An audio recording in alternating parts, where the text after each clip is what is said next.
DAF Test Ayin Omid Beis. Where did you get up to yesterday? I was told that you're up to the 2 dots. We went right over, right? We went further. The first menu. We're the advanced class. Okay, the more advanced class. Okay. So where are you holding now? While you're finding the place, I'm just going to let you know where we're holding. We have a machlokus in the Mishnah. It seems like it's a 4-way machlokus in the Mishnah. Rabbi Yossi, before we get to Rabbi Yossi, Rabbi Yehuda and the Chachamim disagree regarding when we're talking about a unidirectional fence. Now, what I mean by that is that either it's horizontal strings that are within 3 tvachim of each other, or vertical sticks planted in the ground that are within 3 tvachim of each other. So there's a machlokes whether such a fencing works or not. And according to Rabbi Yehuda, it's perfectly fine to do that, but only if you have a shiara, which means if you have a group of travelers, a caravan. The Chazal made a special accommodation for a group of travelers.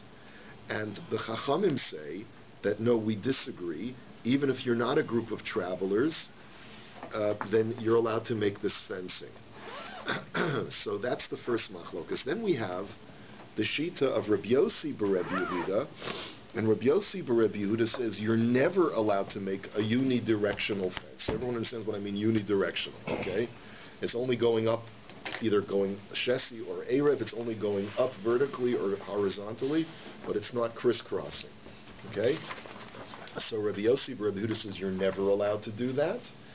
And then we have a fourth Shita, which is also the Chachamim, and they say you are allowed to do that. And at face value, it seems that the Chachamim who argue with Rabbi Yossi b'Rebbi Yehuda and the Chachamim who argue with Rabbi Yehuda basically say the same thing, that you're always allowed to make a unidirectional fence. So we'll clarify that. Rabbi? Some people went to earlier share, so I guess we should start there. Okay, so we'll start at the 2 dots. Dorish Rav Nachman Mishum Rabbeinu Shmuel. What the Gemara had clarified yesterday is that even according to Rabbi Yossi b'Rebbi Yehuda, who says that you're not allowed to make a unidirectional fence, that's only if you're making it larger than 2 sa'as. 2 sa'as is an area that is of of a certain density of habitation for a person. And so if you make it larger than 2 sa'as, that's too large of an enclosure, and that's not okay. But Rabbi Yossi b'Rebbi Yehuda agrees that if you make it smaller than 2 sa'as, then making a unidirectional fence is going to be okay. So, Dorish Rav Nachman Mishum Rabbeinu Shmuel, Yachid Nosin Lo Beis Sasayim, Beis Nosin Lohem Beis Sasayim, Gimel Nasu Shiyar V'Nosin Lohem Beis Sheish. So, in the name of Shmuel, it's taught that if you have an individual, he can make a unidirectional fence, but only up to 2 sa'a area. Same thing with 2 people, but once you have 3 people, you now have a shiara, you have a group of travelers, you have a caravan, and then we allow 3 times 2 sa'as, 2 sa'as per person, and therefore you can have 6 sa'as. So the Gemara says, I don't understand. Shafkes Rabbanan va'avdis Rabbi Yossi b'Rebbi Yehuda. It doesn't make any sense. You're forsaking the Chachamim, and you're going like Rabbi Yossi b'Rebbi Yehuda, because according to the Chachamim, there are no limitations on making the unidirectional fence. You're not limited to 2 sa'as. So the Gemara says, Hadar Okim Rav Nachman Amora Alei V'Darash, Devarim Shamarti Lifneichem To'usein Biyadi. So Rav Nachman actually corrected himself. He went and he made a public announcement. You know, it's not so, we shouldn't feel so bad if a rabbi today has to get up and say, I made a mistake. Rav Nachman did it multiple. We see Amoraim do this multiple times. They originally issued a psak, and then they have to make an announcement, say, what I told you previously was an error. He said, what I told you previously was an error. Kach amru, viram kach amru, yachid nosin lo beis sasayim, shnaim nosin lohem beis sasayim, but shlosha nasu shiyar v'nosin kol tzarcha. So, when it comes to 1 or 2 people, then I agree with Rabbi Yossi b'Rebbi Yehuda that you limit a person in this unidirectional fence to only 2 sa'as of area. But if you have a shiara, if you have a caravan already, then there's no limit. We go like the Chachamim, who say that there's no limit at all. So the Gemara says, but Reisha Rabbi Yossi b'Rebbi Yehuda v'Sefer Rabbanon, question mark? But still, why are you going like Rabbi Yossi b'Rebbi Yehuda in the first part? Even in the first part, where there's only one or two people, according to the Chachamim, there should be no limitations on making this kind of fence. And then why are you going like the Chachamim only when you have a shiara? Answers the Gemara in Mishum Dekoy Avua B'Shittasei. The answer is because in the case of where you have less than a shiara, where you only have one or two people, now it's not just Rabbi Yossi B'Reb Yehuda, it's Rabbi Yossi B'Reb Yehuda and his father Rabbi Yehuda who are aligned. That when you have less than a shiara, you're limited to only two sa'as if you want to make a unidirectional fence.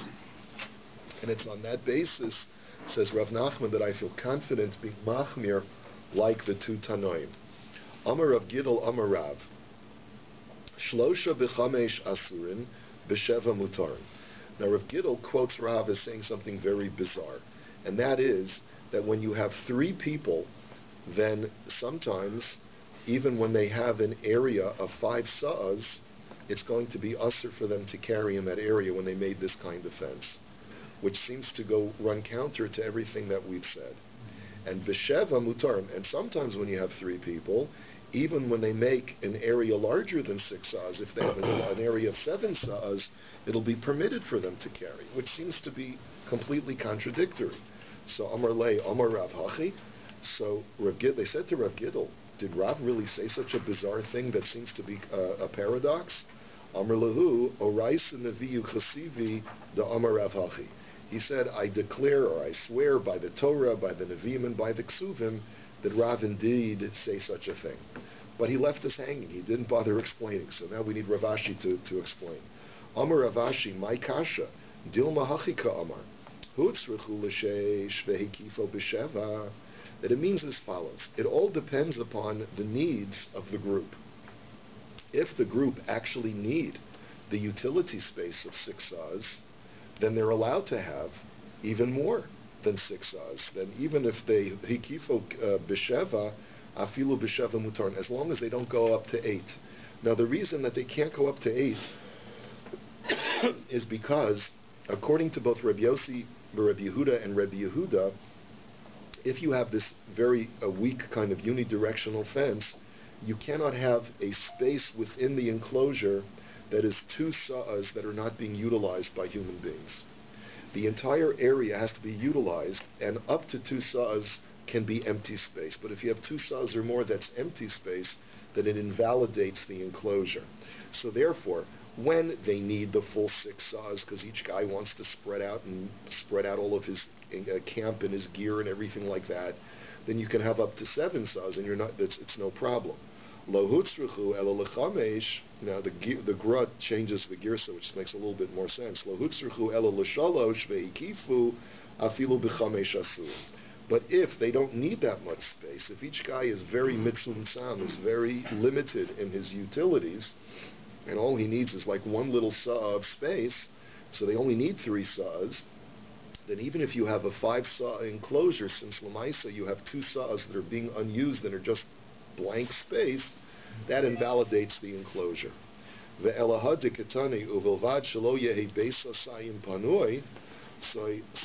the Gemara says, but wait a minute, what about the fact that the previous brisa had said that you're allowed to have 6, it seemed to be implying that each person in the shiara is allowed to have his own 2 sa'as of space, provided that there's no 2 sa'as that are not being utilized. My lav panui me adam, and that implies that if you have 3 people, then you're allowed to have up to 8, but not inclusive of 8. As long as you have less than 8, it's okay. So that's a challenge to what you're suggesting, that it all depends upon the individual's utility. So the Gemara says, lo panui mikelim. No, the way that you have to interpret that brisa is it all depends upon the individual. That if you have a blank space of 2 sa'as that doesn't have any gear in it, so then it creates a problem. Regardless of how many people you have, it all depends upon the utilization of the space. And if 2 sa'as of that enclosure are not being utilized, even if you have 3 people, but and there's less than 8 sa'a, but if they're not utilizing 2 sa'as, it invalidates it. That's what he seems to be saying. Itmar. So now we have another interesting sugya, which is as follows. Let's say you have shalosh umeis echad mehem, or shnayim v'nitosnu aleihem. One of 2 cases. At the inception of Shabbos, you had a shiara, you had your group of people, you had 3 people, And so you were permitted to make a large enclosure. Like we said, according to the Chachamim, there's no limit. But then one of them dies in the middle of Shabbos, and now you no longer have a shiara, because the minimum of a shiara is 3 people. Or, let's say, alternatively, you have 2 people that may camp, and the enclosure is too large. But then a guy walks in and he smells the cholent. He says, hey, I'm going to come join you in the middle of Shabbos. And he comes, joins them, and now you have a shiara. So can the status of the enclosure change mitten Shabbos? That's the question. So Rav Huna v'Rabbi Yitzchak, Chad Omar Shabbos Goyremes, v'Chad Omar Diyurin Gorman. So we have a machlokus. One say that it's all dependent upon what the status was at the inception of Shabbos, and whatever it was at the inception of Shabbos, it's irrelevant what change of residence there are. Whatever it was at the beginning, if it was permitted, it's permitted always, and if it's forbidden, it's forbidden always. And the other Mandomer says, no, you count how many residents of that enclosure there are right now. If you have a shiara, it's okay. If you don't have a shiara, it's not okay. So Tistayim de Rav Huna hu de Amar Shabbos Goremes. Let us be able to infer that Rav Huna is the opinion who says that Shabbos is the criterion, whatever it is at the inception of Shabbos. The Amar Rabbah, Ba'oi me Rav Huna u'Ba'oi me Rav Yehuda. I once asked the following question of my 2 Rebbes, Rav Huna and Rav Yehuda. I asked them the following question. Irev derech ha-Pesach v'nistam ha-Pesach, derech ha-Chalon v'nistam ha-Chalon, ma'u. I asked them the following question. We're going to learn more about this case later on, but basically if you have 2 people that decide to incorporate their common space by making an ERU, but they do it under the condition that the method of transfer from one chutzner or one store to the other is going to be via a specific doorway or via a specific window. And then that doorway or window collapses over Shabbos. So now the question is it permitted to transfer objects via other holes in the wall that you had not anticipated using? So the Gemara says, what would be the halacha? V'amar li, Shabbos hol v'hutra hutra. And the Amruli, they said to me that it all depends upon what the status was at the inception of Shabbos. And if at the beginning of Shabbos you were allowed to transfer from one domain to the other, then even if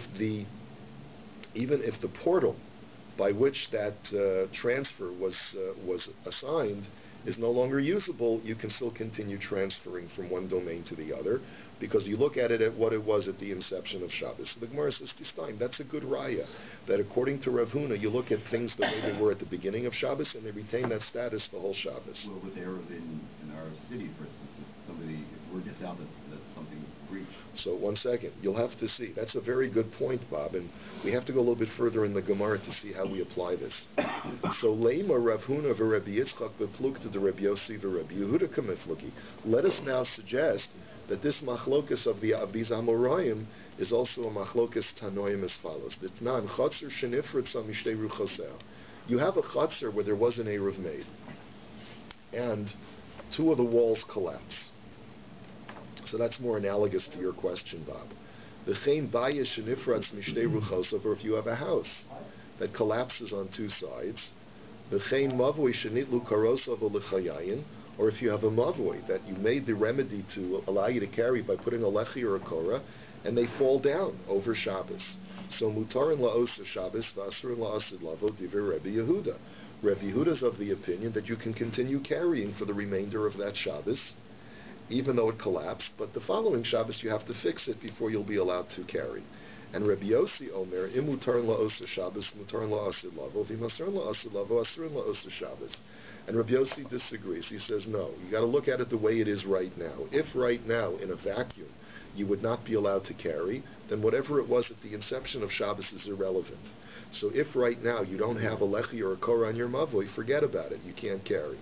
So Lema Rav Huna da'amar Rabbi Yehuda, v'Rabbi Yitzchak da'amar Rabbi Yossi. So let's say this is the same machlokas as we saw before by the subtraction of a resident or the addition of a residence to this enclosure. So Amar Lecha Rav Huna, so Rav Huna will tell you not necessarily, and this is that's why I told Bob not necessarily so. Rav Huna will tell you Ana Darmi Afilu LeRabbi Yossi, because it's very possible that Rav Huna is machmir in the case of where the lechi or the korah falls off the mavoi, that he would be machmir and tell you not to carry. Why? What's the difference? Ad kan lo kamer Rabbi Yossi hasam ela delesnu lemechitzos. But because it could be that for Rav Huna, the primary criterion is the physical structure. If the physical structure is still intact, and all you are lacking is the prerequisite residence, that's the only time that Rav Huna says you could be lenient. But if the structure itself is lacking, right, then even Rav Huna would agree that you can't be mekel. And it could be Rabbi Yitzchak is just the opposite. For Rabbi Yitzchak, Amar Ana Damar Yafil Rabbi Yehuda, and Rabbi Yitzchak will tell you that I hold like Rabbi Yehuda. Ad kan lo kama Rabbi Yehuda hasam ela deisnahu l'diurin, but hachalesnahu l'diurin. That maybe, says Rabbi Yitzchak, the reason why I'm machmir over here when one of the residents of the enclosure dies is because you don't have the requisite number of residents. And maybe even Rabbi Yehuda, who was liberal when the Korah, the Lechi, falls off, would agree to me because the main criterion is the residence. Maybe the only time Rabbi Yehuda is mekel is when the physical structure collapses. But when the number of residents is subtracted, maybe he would agree. So you can't really compare. It's apples and oranges. So as far as what the halacha would be, indeed, I believe we paskin that if an Eruv collapses on Shabbos, you're not allowed to carry. But you're allowed to assume that the Eruv is up for the entire Shabbos. Okay. And the nafkamina would be is that if you discover that on Shabbos the Eruv broke, then you wouldn't be allowed to carry. What about in terms of Hesses Kashrus, in terms of telling other people? It's a whole other issue. We don't want to go into that right now, but it becomes an issue. So finally, we go to that last line in the Mishnah where we have the second Chachamim, who seem to be saying the same thing as the first Chachamim. Remember, Rabbi Yehuda of the Mishnah had said that you're only allowed to carry in this kind of unidirectional enclosure when you have a shiara, and the Chachamim said, no, you can carry all the time, even if it's not a shiara. The second machlokus is Rabbi Yossi, but Rabbi Yehuda says you can never use a unidirectional enclosure, and the Chachamim say, no, you could always use a unidirectional enclosure. So it seems the first Chachamim and the second Chachamim are saying the same thing. So the Gemara says, Hainu Tanakama, what's the difference? Ika beinayhu yachid v'yishuv. The answer is that the way you have to look at the Mishnah is that the first machlokus between Rabbi Yehuda and the Chachamim was all about travelers. It was all about travelers. And the machlokus between Rabbi Yehuda and the Chachamim was, what if you have less than a shayara of travelers? You have less than 3 travelers. So Rabbi Yehuda says, no, you can only make the unidirectional enclosure when you have a shayara. And the Chachamim say, no, as long as people are traveling, even if there's 1 or 2 people traveling, you can make the enclosure. Comes along the next machlokus, and it's Rabbi Yossi, but Rabbi Yehuda says you can never make a unidirectional enclosure, not even for travelers. And the Chachamim who argue with Rabbi Yossi, Rabbi Yehuda says you can always make a unidirectional enclosure even when you're not even traveling. So even if you're in the middle of the city and you want to make an enclosure on your front lawn, you're perfectly within your rights to do so. This is Shiara law, right? Is that like a pun on Sharia? Please. Weiter. It's Erev Pesach. We got to go weiter. Mishnah. Arba devarim patru b'machane. So now comes along the Mishnah and says that there are 4 statements that are made regarding an encampment. And an encampment that we're talking about here is a platoon of soldiers. Rashi explains that we're talking about a platoon of soldiers, and this Mishnah is extremely relevant for soldiers that are serving in Sahel today. That this Mishnah actually tells us that there are certain rabbinic laws that the Chachamim let you off the hook if you're encamping as a platoon of soldiers. So number 1 is Mevim Eitzim Mikol Makom. One is that normally you're not allowed to just take firewood off of a person's property. It's his. You can't steal it. But soldiers are allowed to confiscate. There's like this concept of eminent domain, in a sense. Number 2 is Petur and Merachitzas Yadayim. They don't have to wash their hands. Number 3 is that they're patur from tithing demai, which is the Chachamim were machmir, that when you purchase produce from Amei Haaretz, which are people who are illiterate, even though most of the time they tithe properly anyway, we require you to tithe again. But for soldiers, we don't make such a requirement. And the 4th thing is Umila Arev, they don't have to make an Eruv. If they're in an encampment, it's not required then for them to use that box of matzahs or a loaf of bread. As long as they have an enclosure, they don't have to incorporate the enclosure. So the Gemara now says, Tana Rabbanan, Machane hayotzes l'milchemes harushus, mutarin begezel eitzim yaveshim.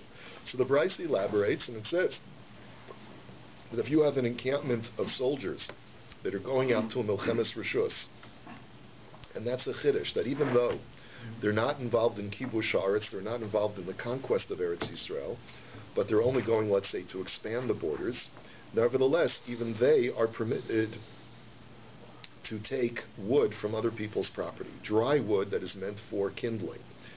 Rashi tells us that the term milchemes mitzvah refers to wars that are after the land of Israel has been conquered, but the poskim say that sometimes it's also milchemes mitzvah, even bisman hazeh. If you need to defend the borders, that's also called milchemes mitzvah. Rabbi Yehuda ben Tema Omer, Avchonin b'chol makom uvamakom shenei ragin sham nikbarim. Rabbi Yehuda ben Tema says two other leniencies, and that is they have eminent domain, which means that they can camp wherever they want. They can plop themselves down in someone's backyard and say, we're camping here, and you can't stop them. And number two, if a soldier dies in battle, then his body is buried immediately there, and you bury him exactly where you left him. Okay? I hope I have everyone's attention. If it's discretionary, I mean, the soldier has no choice. He's the same. If it's obligatory war, what's the difference with discretionary? Well, the question is, what is the purview of the soldier? In other words, when they get their instructions from the general, what does the general tell them? Can they take wood or can they not take wood? So the halacha is, they know that they're allowed to take wood, even though it's true. As far as the foot soldier is concerned, they have to follow orders, but what halachas do they have to subscribe to? Okay, mutar and begezel eitzim yaveshim. Now let's analyze this brisa. They're allowed to take other people's firewood. So haita kanta di Yoshua. So the Gemara says, why are you telling me that this is only a provision for soldiers?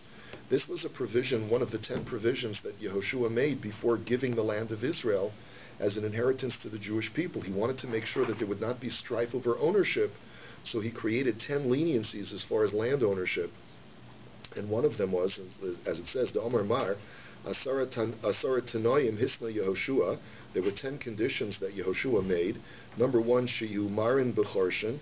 One is that people would be allowed to graze their animals in wild forest area, even if it's owned by an individual. But if it's wild forest, then you can't stop someone from grazing their animal there. And another thing is Umalaktin Eitzim Misado Sehen. And you're also allowed to take wood from a person's field. So the Gemara says, Hasam behizmi vihigi hacha b'shar eitzim. One answer says the Gemara, no.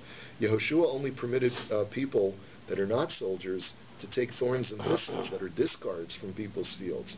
But to take actual wood that's meant for firewood, he did not permit. Inami hasam b'mechubaran hacha b'tzlushin. Alternatively, when Yehoshua was permissive, he only permitted people to break off a branch off a tree. But if a guy already went to the tircha of chopping down wood, then we don't allow it. And inami hasam balachin hacha b'yaveshim. Another distinction could be that Yehoshua only permitted by dry wood that has already been stacked and set aside for the fireplace. But if something has already been stacked and set aside and dried out, then Yehoshua was not permissive. So this is a special dispensation for soldiers. Rabbi Yehuda ben Tema Omer, Av chonin b'chol makom uv'makom shenei ragin sham nikbarim. So Rabbi Yehuda ben Tema's two additional leniencies are that they're allowed to camp anywhere they like, eminent domain, and number two, wherever they die, that's where you bury them. Even if it's private property, a person can't say, no, it's my property, I don't want him buried here. So the Gemara says, Pshita meis mitzvahu. But that's obvious, because the person who dies in battle is considered a meis mitzvah.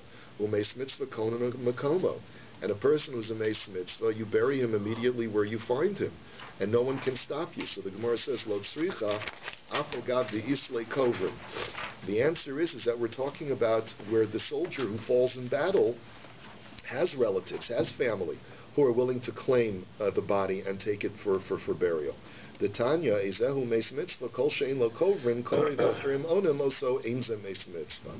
That the definition of a Meis Mitzvah is someone who doesn't have people to attend to his burial. But if, let's say, Nebuch, a soldier, falls in battle and he has a large mishpacha, and because when you call and you say who can help, and they say we can help, that's not called a Meis Mitzvah anymore. So now the Gemara says, but what was your premise that a meis mitzvah you can bury him anywhere you find him? Well, meis mitzvah kana mekomo? Question mark. V'hatanya. What about the following brisa? Hamotze meis mutal b'sartia mifaneu liyamina sartia lismola sartia. That if you find a corpse buried, dead, strewn across a public thoroughfare, then you don't bury him in the public thoroughfare, but you either move him over to the left or to the right of the thoroughfare. So stay bor, stay near, mifaneu stay bor. And let's say on either side of the public thoroughfare, you have one field which is a stay bor. Stay bor is a field that is filled with pits and crevices. And the other side of the field is a flat field which is unsown, which has not been planted. So which field do you have to show more concern for? So the one field, both fields are not planted fields, but at least the stay near could in the future be planted, and therefore you have to show sensitivity to that and bury him in the stay bor, the field that's filled with pits. Stay near or stay zera, mefaneu stay near. And if you have two fields, one is a planted field and the other one is a fallow field, so then plant him, then bury him in the fallow field. But if the two fields are exactly the same, then you have the choice. You can whatever you want. You can bury him either on the right side or the left side. So you see from here that a meis mitzvah has to be moved. What about the halacha that you just cited that he's kona mekomo, that he acquires his place? Amar Rav Bibi hacha b'meis mutal al hameitzer askinon. That we're talking about a meis that is strewn across the entire width of the Rishus Harabim. Now what do we mean by that? That he's strewn across the entire Rishus Harabim. He says, Mitoch shenitz Rishus lefanosa min hameitzer mifanei lecho ruach sheyirtze. Now that you have permission to move him, then you should move him away from the Rishus Harabim entirely. Why, when he's strewn across the entire width of Rishus Harabim, do you have to move him? Because of Kohanim. If you were to bury a person exactly where he's lying, like you draw the chalk line around his body, and it comes out that it's along the entire width of the Rishus Harabim, then a Kohen can never use that road again. When he's lying along one side of the Rishus Harabim, so then you could put a marker on his grave and the Kohanim will know to walk around. So that's when we say he's Kona Mekomo. You bury him exactly where he died, where you find him. But you can't bury him if he's covering the entire width of the Rishus Harabim, because then you're precluding Kohanim from using the road. And now that you have permission to move him, because you have to move him, then move him over to a field instead of burying him in the Rishus Harabim. Next, upeturin merachitzas yadayim, that the soldiers don't have to wash their hands. This is only true about mayim rishonim. They don't have to wash for hamotzi, but they definitely have to wash mayim achronim. Now this, of course, for us is counterintuitive, because mayim achronim, it's not important. Maybe I'll do it if it's Shabbos. If they bring it out, I'll do it. Right? Even though the Mechaber says mayim achronim chovahi, even though the Mechaber paskins that way in Shulchan Aruch, it's the forgotten halacha, right? But in any event, the Gemara over here says that the only time that your soldiers are exempt from washing is mayim rishonim. But mayim achronim, they for sure have to wash. Why? Amar Rav Chia bar Asher, mipnei ma'u mayim achronim chova, mipnei shemelach sedomis yeshem asame yasoinayin. Because there's a sakana involved. Because there's a certain kind of salt called sodomite salt, and if they touch it, and then they touch their eyes, it could potentially blind them, and over the course of a meal, you may come in contact with melech sedomis, so you have to wash mayim achronim even if you're a soldier. So Amar Abaya, u'mishtakcha kekorta bekura, that it's very scarce, this sodomite salt. You only find one granule in an entire core of salt, but nevertheless you have to take proper precautions. Amarle Ravacha Berei de Ravala Ravashi, Kyle Milchamai. So he asked, what if you're measuring salt but you're not having a meal? Do you have to wash your hands afterwards? So Amarle, there's a difference in girsa. Either it's halomi baya or lomi baya. One girsa says that's not even a question. Of course you have to wash your hands. And the other girsa is no, you don't have to wash your hands. It's not clear what the girsa is. Then the next thing we said is that they're putter from demai. They're putter from tithing demai. So ditnan machilinis aniyim demai besachsanya demai. The Mishnah says that you feed the poor people demai, and you feed a platoon of soldiers demai. Again, because it's a rabbinical stringency. Amar Rav Huna Tana Beishami Omrim Ein Machilin Esaniyim Demai Vesachsanya Demai Ubeisol Omrim Machilin Esaniyim Demai Vesachsanya Demai. This, we have a brisa that points out that this is a machlokas tanoim as well, and we go like Beis Hillel, who say that you're allowed to feed a platoon of soldiers demai. And finally, Umila Arev, that you don't have to make an eruv if you're a platoon of soldiers. Amri devei Rabbi Yanai lo shanu ela eruv echatzeros aval eruv tuchumin chayavin. That's only an eruv to incorporate an enclosure. That's the only thing that they're exempt from doing because it's a rabbinical law.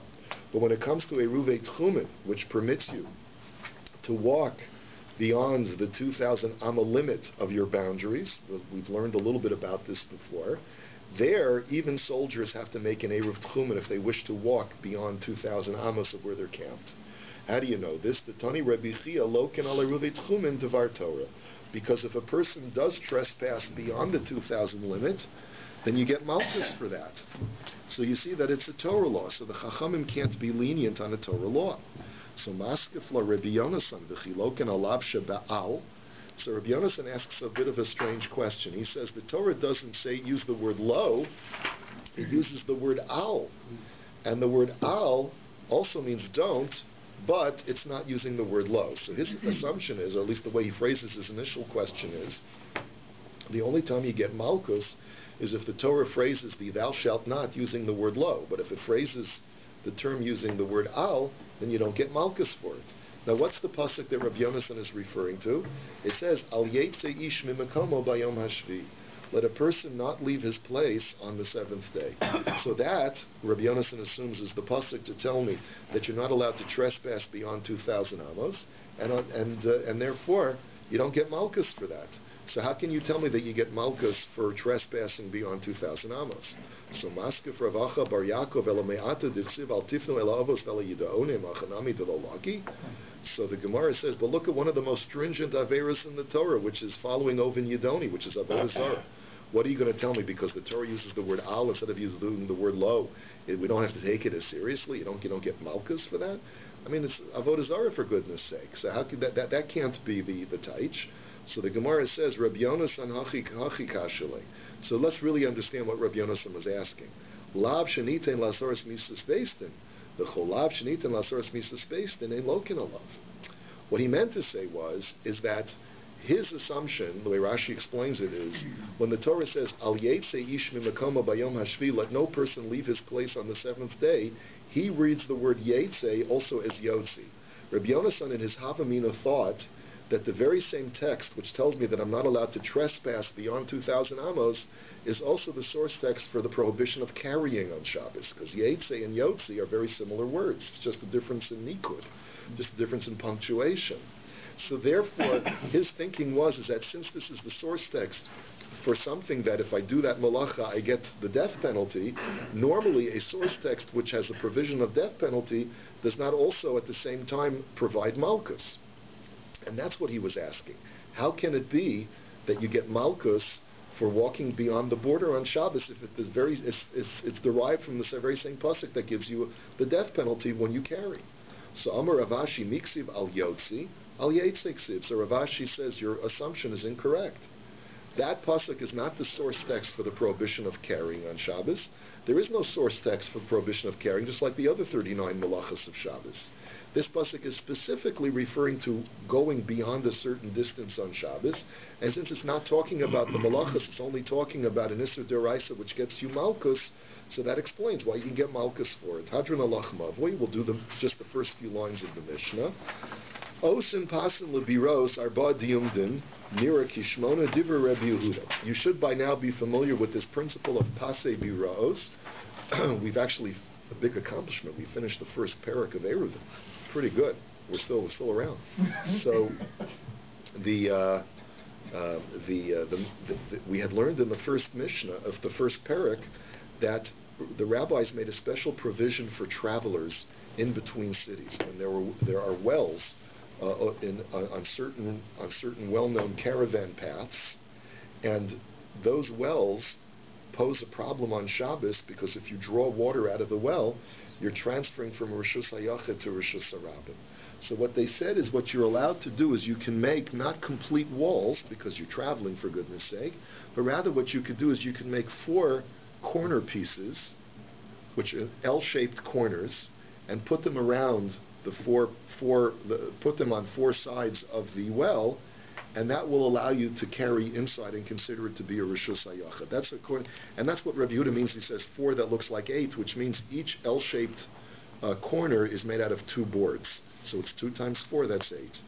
Rabbi Meir Omer Shmona Nirin Kishnei Masar Arba Diyumdin ve'Arba Pshutim.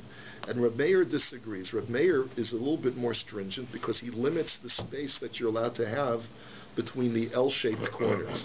And he says not only do you need L-shaped corners, but on all 4 sides you also need a flat plank directly in between each corner. So therefore you have corner, plank, corner, plank, corner, plank, corner, plank. That's the way Rabbi Meir arranges the setup. And therefore you're going to have a total of 12 planks, 8 to make up the 4 corners, and plus 4 an additional 4 just flat planks. You need a break to get into that area then. Of course. That's the whole point, is you're not making walls. All you have is 4 planks. You have corners and then you have planks. But there's a huge space in between the corners and the planks. What do you do with the water after you get it up there? You can only drink it there, right there. You can't take it outside that area. For the animals that come there. It's primarily for the animals. So Govan Asarat Tfachim, each plank has to be 10 Tfachim high. The Rochvan Shisha, each one has to be 6 Tfachim wide, each plank. Va'ovyam Kol Shehu, and their thickness could be even a minimal thickness. So this was important information for a traveler. Before you go on a trip that you're going to rest over Shabbos, you'd know to take these boards with you on your journey. So Reb Meir now says, was the more stringent opinion, he says the most space that you're allowed to have between one plank and another is you can have 2 teams of cattle, and each team holds 3 cows.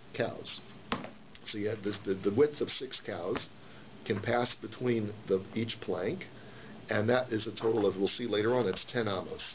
Rabbi Yehuda Omer shel arba kishuros velo mutaros, and Rabbi Yehuda says no, each team of cattle can be 4 in a team, so it's 8 cattle, and we'll learn that that's 13 1/3 amos. We had learned this before, and kishuros velo mutaros, but they have to be kishuros, they have to be tied together. They can't just be untied. But more echas nichneses ve'echas yotzeis.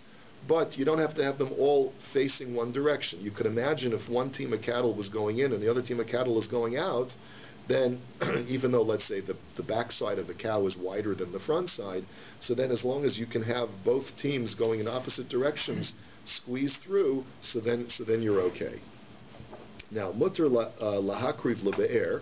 Now, how close or distant must this structure be to the well? So it can be so close. What's the minimal proximity that these boards have to be to the well? Provided that a cow could get its head and a majority of its body inside the enclosure. But if it's so close to the well that you can't get a cow, then the rabbis did not allow for such a provision of just 4 corners. And mutter laharchik kol shehu. And you can make the corners as distant from the well as you want, provided that you put in the requisite panels or boards to make sure that it's either not more than 10 amos distance between each board or more than 13 1/3 amos between each board, depending upon whether you hold like Rabbi Meir and Rabbi Yehuda. Rabbi Yehuda Omer ad beis sasayim, and Rabbi Yehuda says you're limited to only up to 2 sa'as of space for these pasei biros. You're not allowed to make it any further. And this is where we'll hold it for today. You have a wonderful Chag Kasher v'Sameach.